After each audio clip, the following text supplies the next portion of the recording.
દિયોદરના ફોરણા ગામે તાલુકા કક્ષાનો 75મા પ્રજાસત્તાક દિનની ઉજવણી કરવામાં આવી હતી। સમગ્ર દેશ 26 જાન્યુઆરી એટલે કે ભારતનો રાષ્ટ્રીય તહેવાર તરીકે ઓળખાય છે, જેમાં ઈસવીસન 1950 ભારતનું બંધારણ અમલમાં આવ્યું હતું અને ભારત સંપૂર્ણ પ્રજાસત્તાક દેશ બન્યો હતો।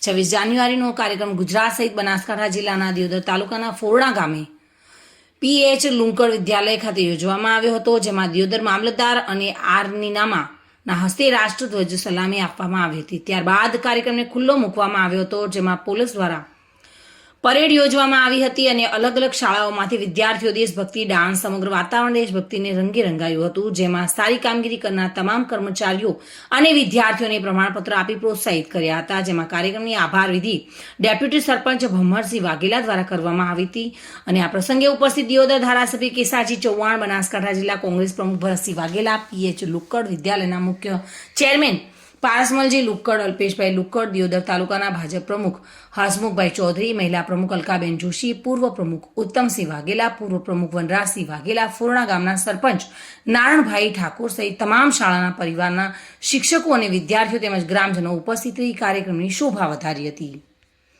ગંગારામ ઠાકોર સાથે bureau report, today Gujarati news.